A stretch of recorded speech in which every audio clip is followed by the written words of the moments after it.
Good morning, Al. That was pretty good. Thank you, thank you, thank you. Lucky to do that today. It finally dried up. You know, it's been raining forever. Yeah, no kidding. And then and we had some snow too, but the streets were kind of dry. Although it's funny, even coming down the Parkway, you know, you can taste the salt. Yeah, it's like it's in the air. It's just sitting it really there. is. Yeah, between the salt and the brine and everything else, it's all there. It really is. But driving was fun. I mentioned it last week. I've got that Toyota 4Runner TRD Pro, and it is just amazing in the snow. Exactly. I mean, you couldn't find anything better to drive in the snow. No, it's a proper four-wheel drive. It's got a manual transfer case, which most things have electronic transfer cases or they're fully automatic all-wheel drive. Right. This is now you got to grab the lever and put it in four-wheel drive. Oh, really? Oh, you mean it's not an all-wheel drive? No, it's a truck. Oh, okay. Yeah, so it's a body-on-frame SUV. Right. It is so out of date. But at the same time, I mean, all those, I just watched a review on the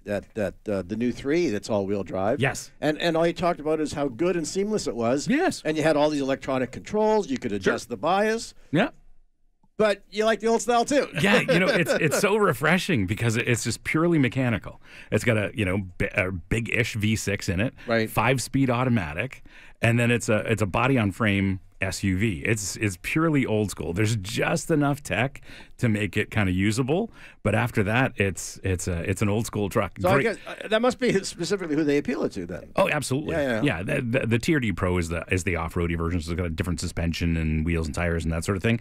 But that suspension is great here in the city. Like I can, intersections where I know that are all torn up, that have rough asphalt or repairs or whatever. Cares? Yeah, where I normally have to slow down. This thing, I don't even bother. My dad was famous for going up on the sidewalk if he had to get around. This, you wouldn't have to think twice. No, it drives over everything. Oh, yeah. All right, speaking of travel, we have on our show today Karen Wiggett from CAA Premier Travel, who's, they always help us travel around the city, but they actually do these fancy tours. Yeah, this is pretty cool, and it's pretty exclusive, but it's a nice way to travel and see things, and it's very much a luxury experience. It's kind of the way I like to travel. Exactly. Again, people go to Florida, they go where other different places, but these are privately run tours by the CAA. Mm-hmm.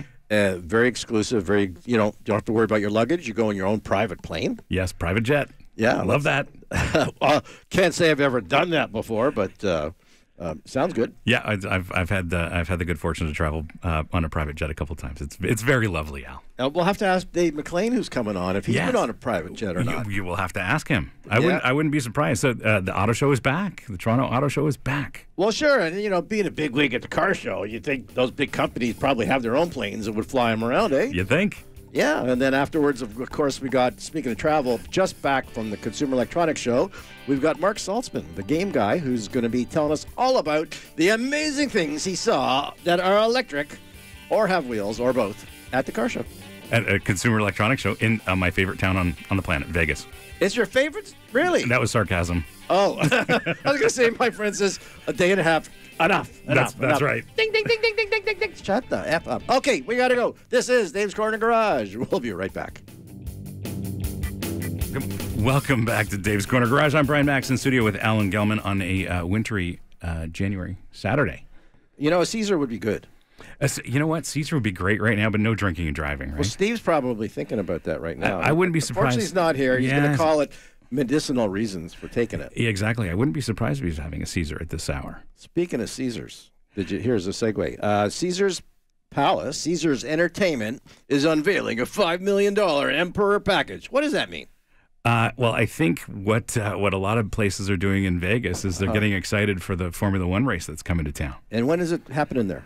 It's later this year. I can't remember what the date is. Okay. But it's the first time in a long time that Formula One's been to Vegas. The last time was ages ago. So is it at the track or on the street? They're doing it on the street. On the street? And I believe a portion of it is on the Strip. Okay. So wow. It's going to be a big thing. And a lot of hotels like Caesars are putting together these packages. But Caesars has this over-the-top package. It's $5 million.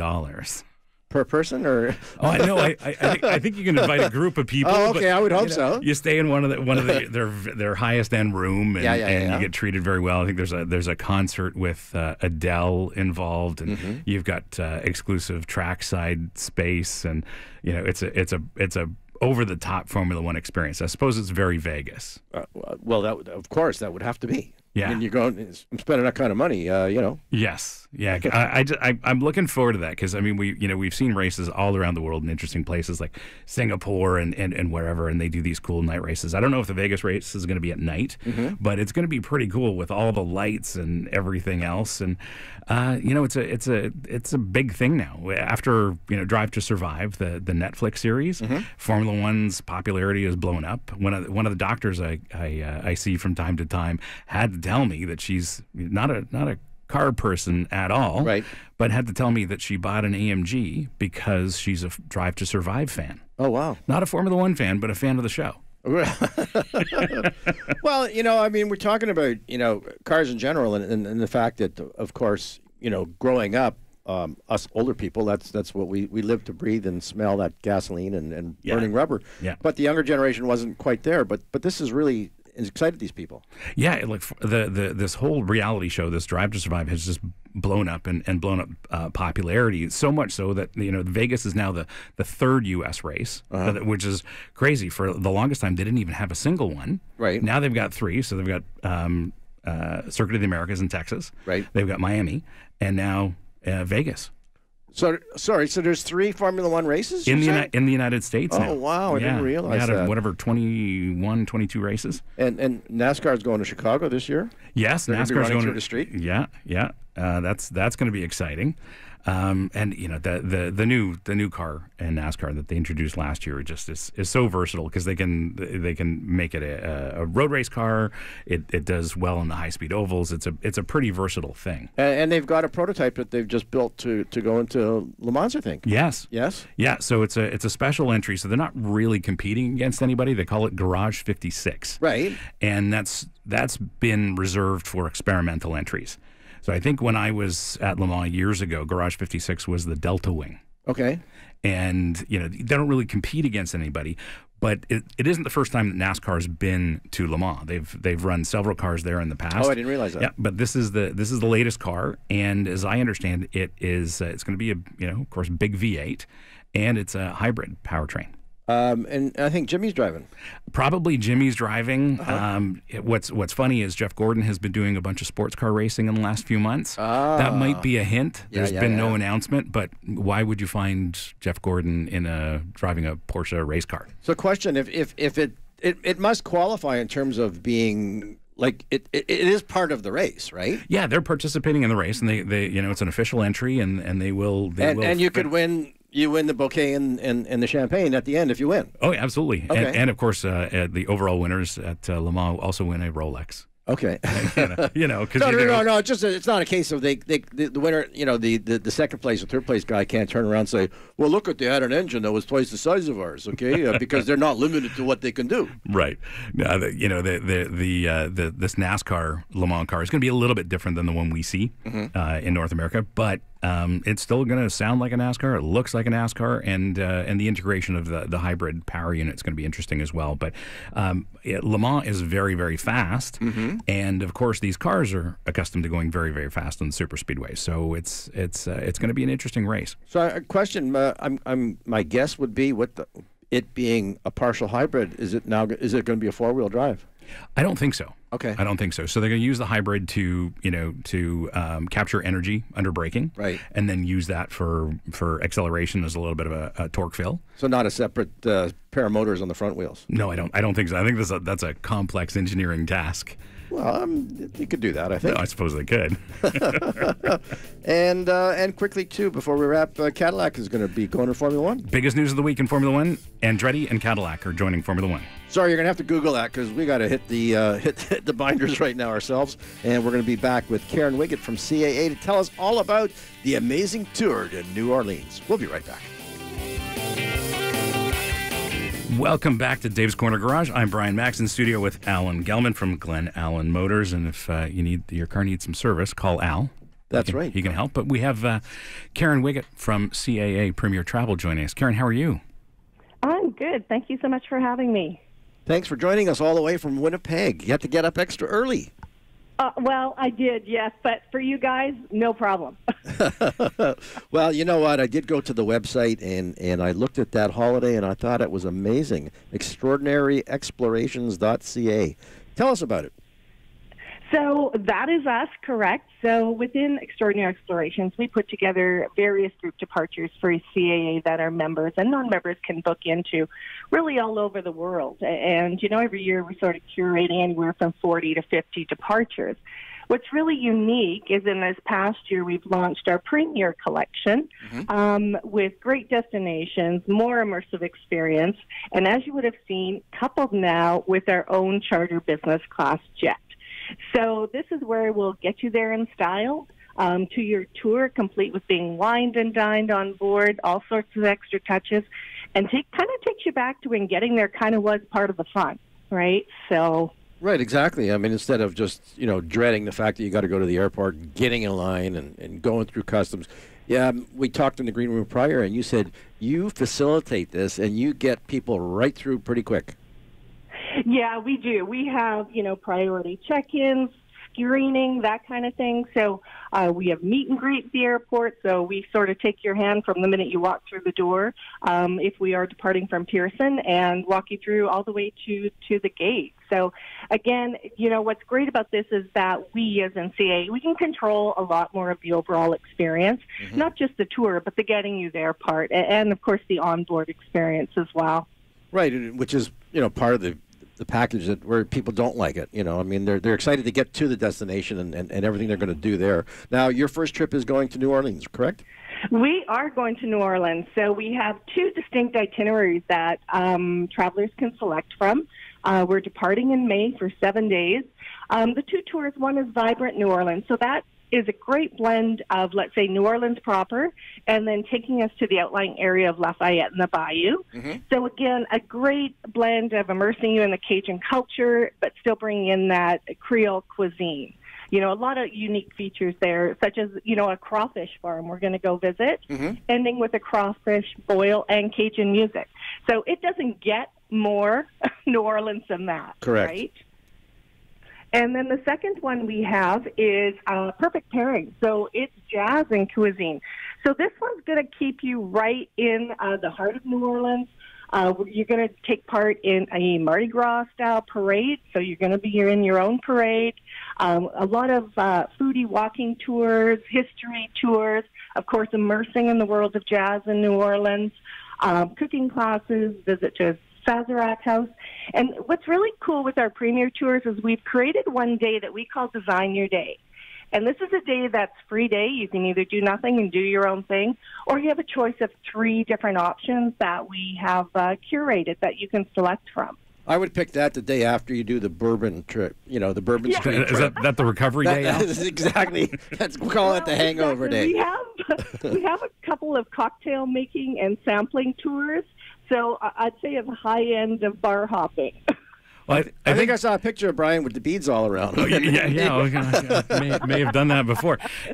Al, you and I could go. You could do the jazz. I could do the food stuff, and then we can meet at the bar later and do some bourbon tasting. Exactly. Meet up over a Sazerac and talk about your experience. Yes. You know what? We had a great time, my wife and myself. Although we were silly, and we went in July, and we're going, it's so friggin' hot. And they went, hello, it's July. And I said, well, that's when her birthday is. I wanted to surprise her, but leaving in May sounds like that's probably the better time to go. Yeah, New Orleans, it's just fun, right? If people haven't been, it's one of those destinations you really need to get to at least once. I mean, there's lots of things to see and do within walking distance. Of course, the culinary aspect, the architecture, of course, the jazz district and the jazz clubs are a lot of fun. So it's a great way to spend, sort of those 5 or 6 days kind of exploring that area. Yeah, we didn't do we drove through the bayou. We ended up, I think what it's called, they have we went to a big mansion that they had there that they've used apparently in a whole bunch of movies where they have the oak trees lining. Oh, yes. But that was hysterical. We had such a good time there just to find out the history and how it was built and who built it and what they had to go through. And our tour guide was a local, so she said, if you all feel a bump, it's them silly gators, which I tell the driver to honk the horn so they get off the road, but sometimes they just don't listen.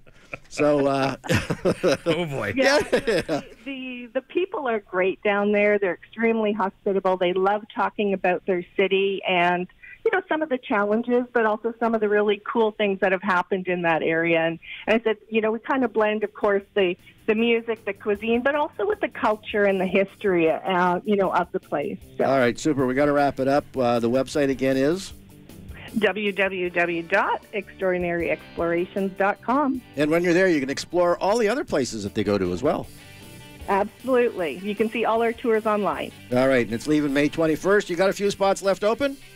We do. We'd love to have people join us. All right, Karen, thank you very much for joining us, and look forward to seeing your pictures when you get back. Absolutely. Thank you, gentlemen. Not from the jail, though, eh? Yeah, don't go to jail. We won't see those ones. All right, this is Dave's Corner Garage. We'll be back with Dave McClean right after the break.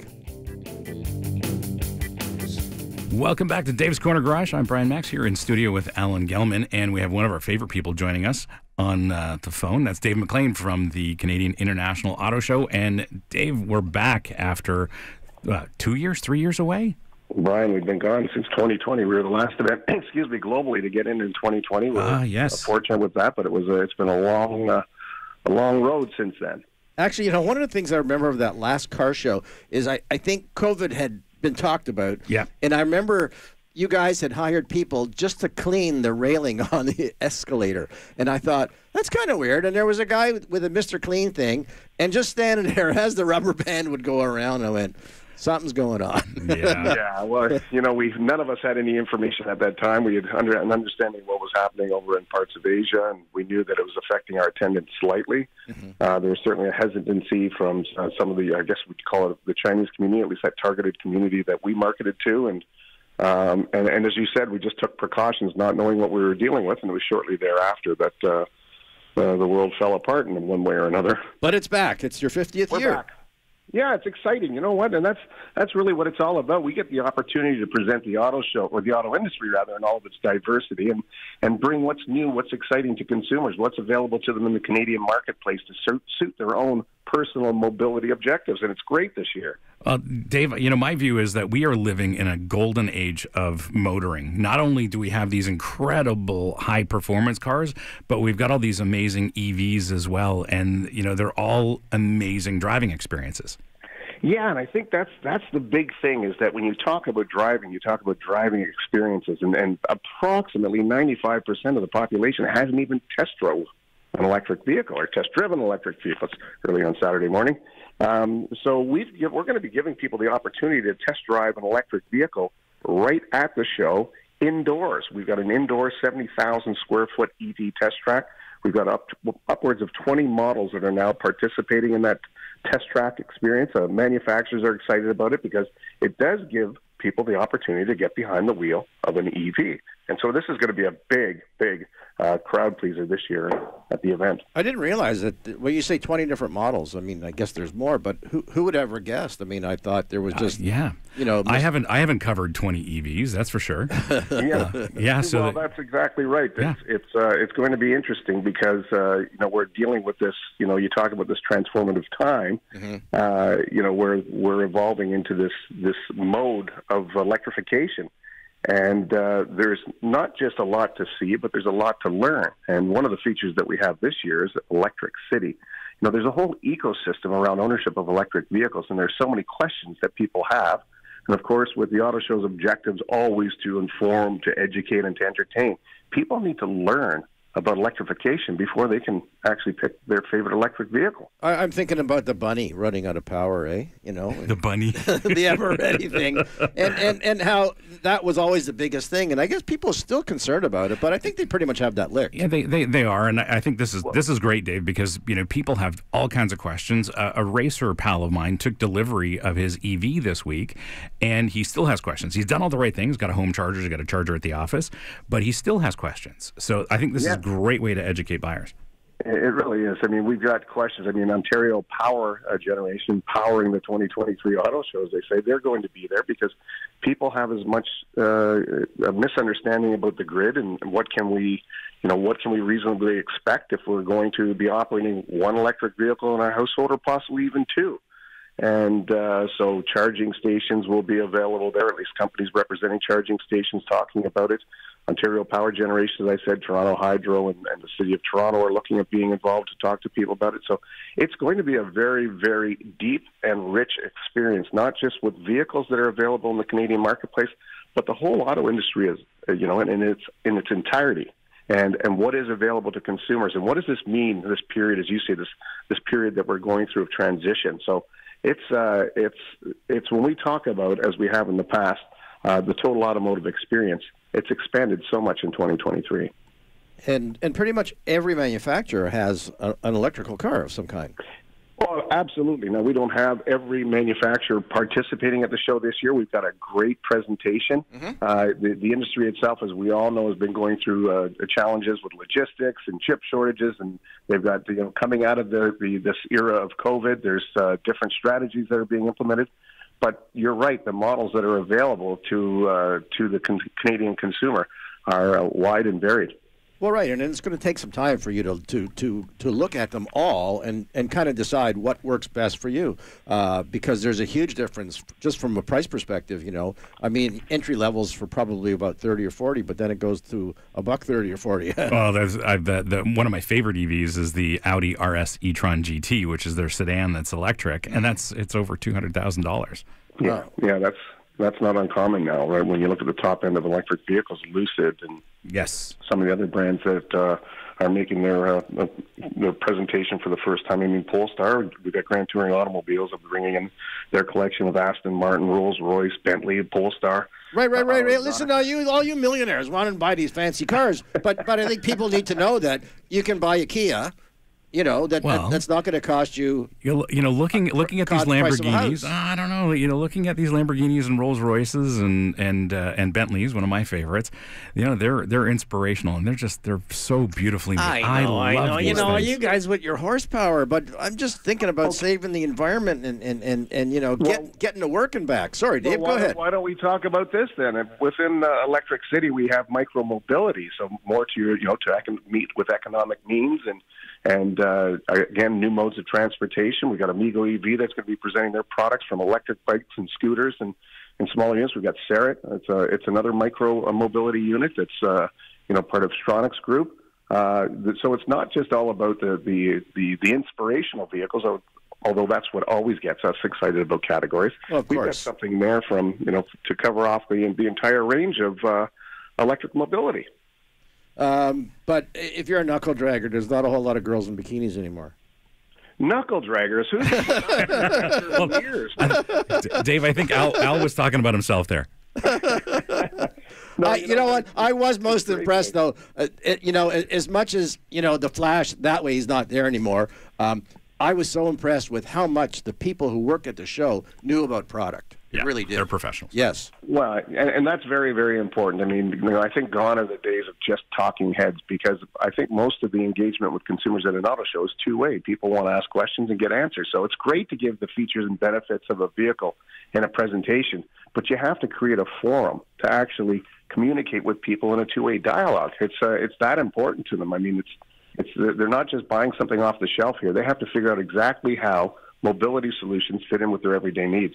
And in terms of when is it, and do you have any packages? Well, packages, of course. No, I mean, listen, are we going to have another show? We haven't even started talking about all the different features this year. My goodness, there's all kinds of different things to talk about. But I will tell you that the show does start on February 17th and runs to the 26th at the Metro Toronto Convention Center. You can go to autoshow.ca to buy your tickets. All tickets this year are electronic. And so you buy in advance. Of course, if you're there, there will be kiosks, and you can certainly buy through your own mobility, your personal phone or whatever it is that you use, tablets. We've got every different way to access autoshow.ca and buy tickets. So it's going to be an exciting year. We're going to be opening, as I said, on the 17th at 12 noon, closing on the 26th at 6 p.m. There's over 110 hours to experience the auto show, and it's going to be a special event this year. All right, you've probably whetted someone's appetite, and they're going to want to drive an electric car. Do they have to sign up prior, or can you just, show up? Well, no, you can just show up. I'm sure the registration process, it's not just a ride. I mean, you go through the manufacturer. There's a registration desk there. You look at the vehicle that you want to test drive. You're not limited to one. Certainly, off hours will give you easy access to the track. It'll be a little busier during peak periods of time called mid-afternoon on the weekends. But it's accessible to everybody. Mm. And do they have big bumpers on them? We're going to find out. There we go. That's a tech question. Now, Dave, for me, what's going on motorsport-wise? Any motorsport exhibits? Well, yeah, we've got all kinds of different motorsport exhibits that we're working with right now. We've got an entire 700 level Rev TV's got an entire display of different street level motorsport activities for consumers. We've got different features that we're currently in the talks with right now. I know it's the middle of January, but there's one pending deal that we're trying to put together. But motorsports is very important to the attendees of the auto show. It's usually about the number 4 reason why people come to the show. So we always have a strong element there, and we'll be guaranteed to deliver again this year. And classic cars as well? Classic cars is Cobble Beach. We've been working with Cobble Beach for a number of years, and this year is the 75th anniversary of Porsche, presented by Cobble Beach in the Canadian International Auto Show. Mm. And there's one vehicle in particular. It's called a 917 Porsche Longtail. Ooh. That there are none in Canada, and we're bringing this one in from California. It's actually owned by a Canadian owner from Peterborough. So this apparently is a very rare vehicle and be one of the focal point vehicles within that collection. Question: the 917 was a Can-Am car, though. Yeah, they race sports car racer. Yeah. That's the same body style. Well, it's a swoopy kind of sports racer. It's a racer. It's not a street car. Not a street car. Okay. But there's so few of them, and they're several tens of millions of dollars in value. They're not inexpensive. I guess if you had the last one that Mark Donahue drove, that'd be worth a lot of money. It would be. Yes. No belts. Watch your belt buckle when you get near these cars, okay? I'm telling you. Yeah. And, of course, one other track we want to talk about, because this is the first time in Canada, is called Camp Jeep. And it's going to be a 20,000-square-foot indoor test track for the various Jeep vehicles. It's a rider experience. It's the first time in Canada, as I said, and it gives patrons the opportunity to ride in the Jeeps and see what they're capable on an off-road experience. Oh, that's going to be a blast. I've done that before.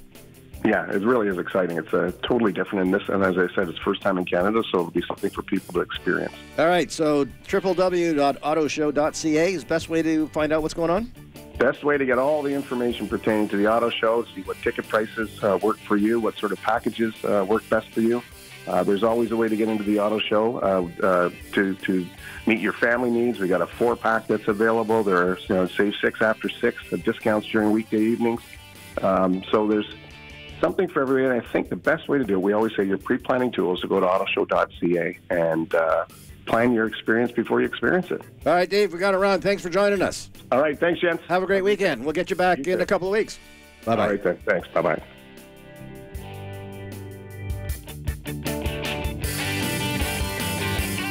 Welcome back to Dave's Corner Garage. I'm Brian Max here in studio with Alan Gelman from Glen Allen Motors, and joining us on Skype and nice and clear is Marc Saltzman. Marc, how are you? Hey, good morning. I'm great. How about yourself? Very well, thank you. You just got back from CES, and I have to lead with this because I've been covering it for a couple of years. Project Aero. Yeah, that was kind of neat, right? Good Canadian technology there at this show. So this is a partnership between several not just automakers, but the parts, more so the parts, and 97 or 98% of it was all made in Canada. So that got a lot of buzz. This concept car, it was drivable, apparently. I asked, is this, because they were saying this isn't going to come out and be a vehicle per se that you can purchase. It was to show Canadian ingenuity. Excuse me, but they said it was a working car. It wasn't just like a prop. So that's Yeah, that's from the APRA, I guess it's called. The automotive. This is your wheelhouse. Yeah, absolutely. Automotive Parts Manufacturers Association. That's right. Automotive Parts Manufacturers Association. Yep. In partnership with some universities like Ontario Tech University. Yep. And the provincial government. So yeah, it was really neat to visit that part of the show, and Canadian pride on display. And it looked pretty sweet. I don't know if you've seen any pictures of it. I think it looks pretty neat. Yeah, like everything has everything new has a crossover shape these days. But that's true. It does look like it absolutely is a Canadian project, top to bottom, and that's been the objective is to design and engineer a production ready EV from that that's essentially Canadian.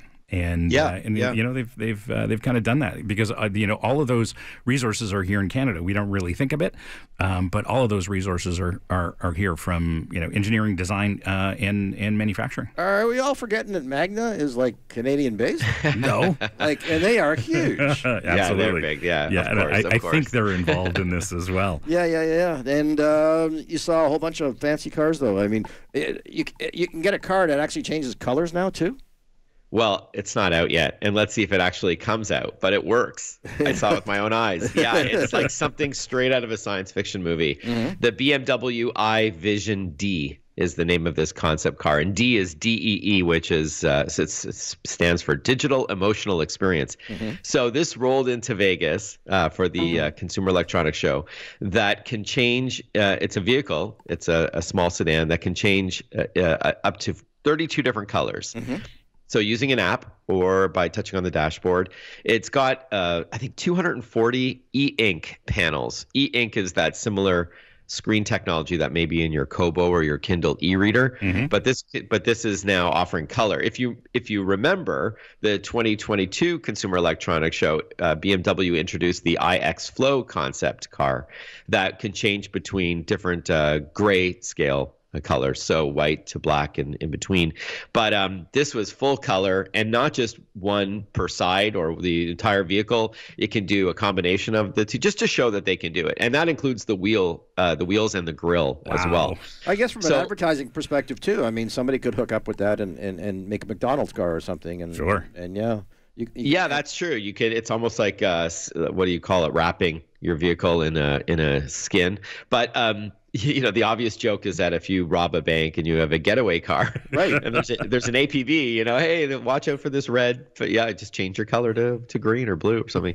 But no, it's just to show they can do it. I read somewhere that this could make its debut within 5 years, but I'll believe it when I see it. It was just to flex their technical muscle, which car companies are becoming tech companies these days, right?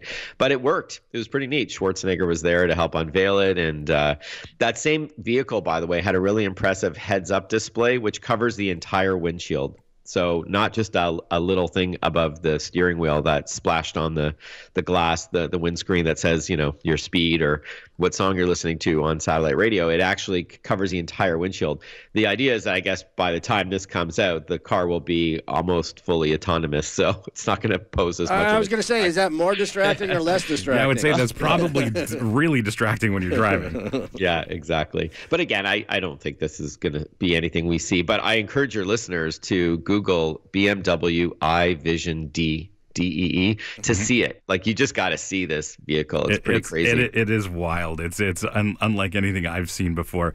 Mark, what else automotive did you see at CES?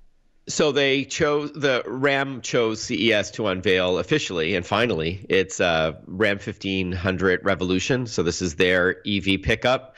I guess it's their answer to the Chevy Silverado and the Ford F-150 EV.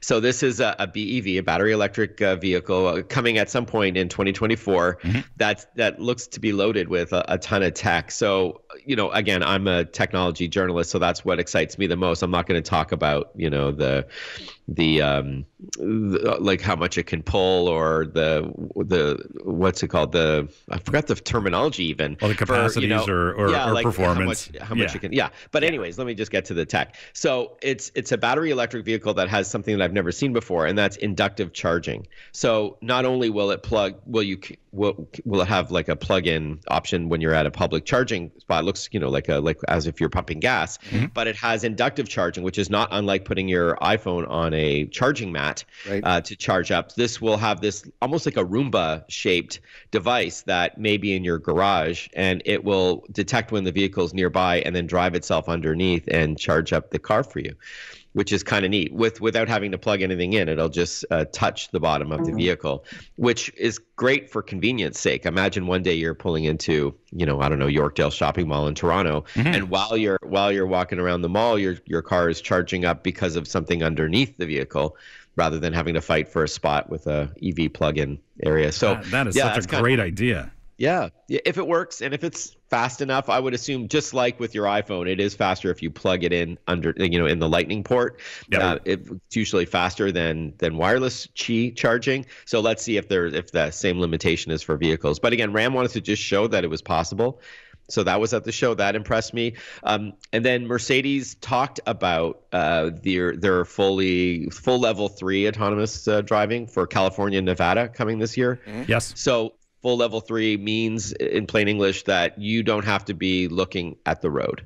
So unlike the Tesla autopilot or the Chevy, the GM Super Cruise technology, if you look down at a book or play on your phone with Super Cruise, there's a camera on you and it doesn't like that, so it tells you, hey, pay attention to the road, and then it kicks you off the AV, the autonomous feature, because it wants you to look at the road for obvious reasons. But Mercedes says their technology is so advanced that they're doing what is going on in Germany, which is, it will, drive for you. It'll curve along with the road on the freeway or highway, and it'll slow down and speed up based on traffic around you and change lanes and all that. But you do not have to be looking at the road when this comes out as early as this summer in California and Nevada to start.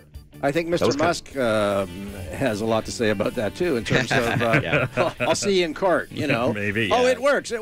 Well, most of the time, provided you're not driving a fire engine. But speaking of Musk, the underground loop system was awesome in Vegas. We got to talk about that another time. That was their subterranean, the boring tunnel. Right. Okay, we'll Mark, definitely have to talk about that, Mark. Thanks for joining us. If people need more information about your website, what do you got? Yeah, thanks so much for having me, gents. My website is marcsaltzman.com. That's Mark with a C. Or you can find me on social media, Mark with a C. And you're still the game guy, too. Well, yeah, one of my email addresses and my car license plate still says game guy. I still review video games, but not as much as I used to. Now you're just more of a guy with game. Oh, I like that. Thank you. All right, got to run. Mark, have yourself a great weekend. This is Dave's Corner Garage. We'll be right back.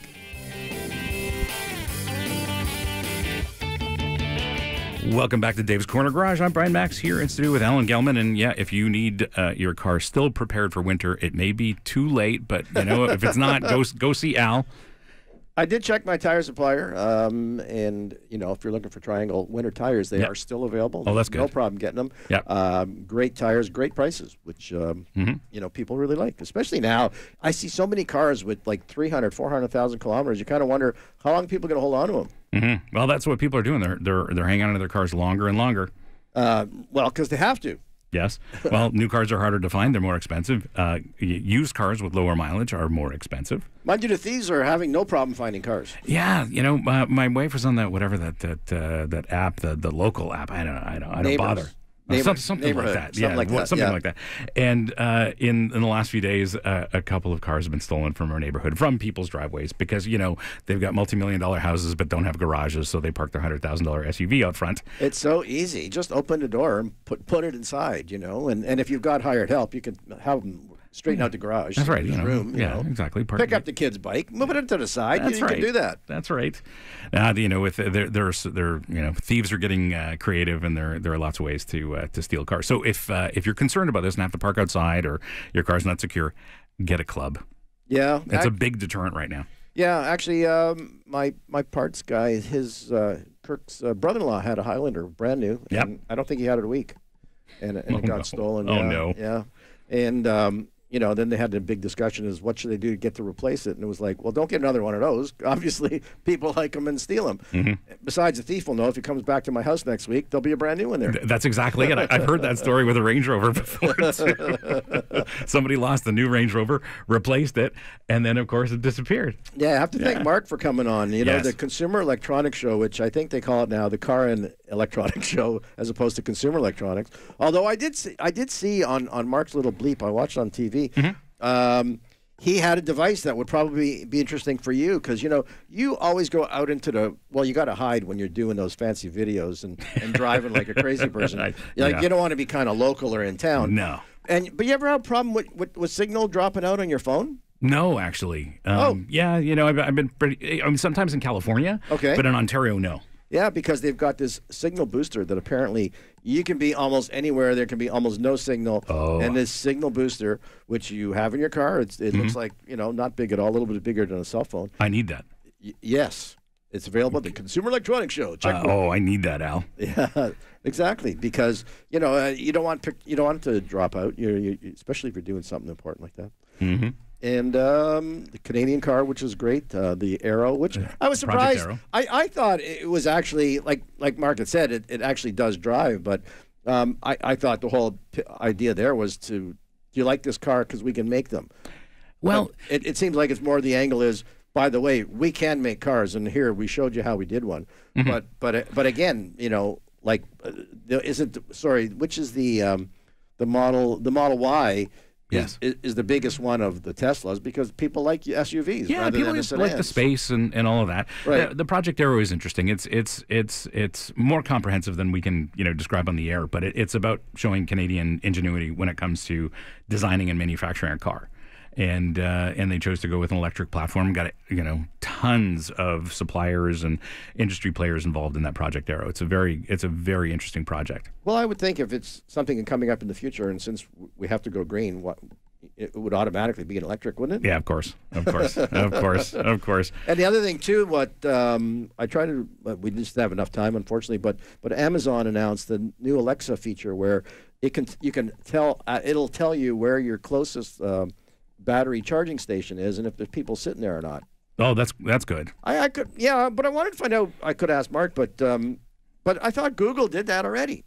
Not to that level of detail. Oh, because it could show you where the gas station was. Yeah, it can show you where the charging station is, but it doesn't show you if there are any spots available.